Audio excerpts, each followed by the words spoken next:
Hey everyone, welcome back to the channel. Let's take a look at the top 10 chase cards in Temporal Forces and see what they might go for when they release here officially on March 22nd, which is coming up soon. These cards have already been released in Japan for over a month now, so they kind of have their market established. We'll be using their prices as a rough guide to see what they might go for here in English. Currently in the Japanese market, Iron Leaves goes for $20, Iron Crown goes for $30, and Iron Boulder going for $10. I think the most playable one is going to be Iron Crown because its ability to stack, get more damage is actually quite useful for future decks. So I'll keep an eye on that one as the most valuable in the future set.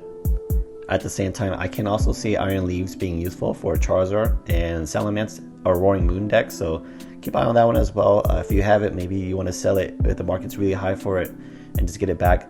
Artwork wise, Iron Crown for sure is the best looking one. It's very majestic looking.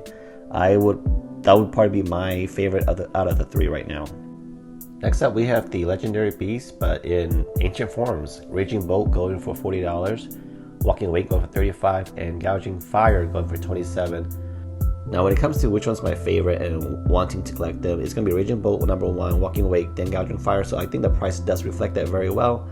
Also, when it comes to playability, these cards will hold value in Raging Bolt and Walking Wake just because I see them having easier access to the meta than Gouging Fire, which I think Radiant Charizard does its ability or its attack better than what this card does.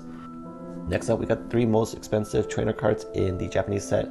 Bianca's Devotion going for $85. Then we got Morty's Conviction going for $40. Eerie going for $25. Now I know the Japanese market has a higher value for their waifus than in English, so I don't know how this will actually factor out here in the West. I think all three cards are not that playable, so it's just going to come down to how collectible are they for collectors.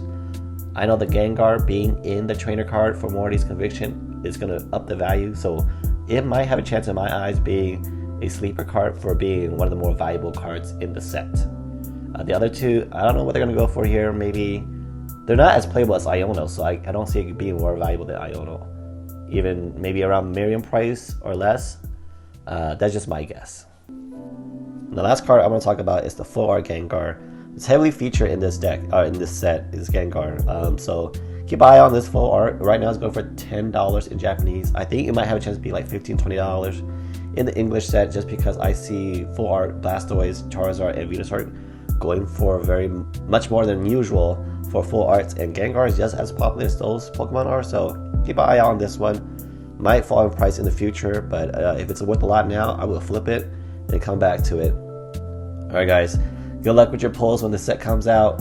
Thank you guys for watching. I'll catch you guys next time.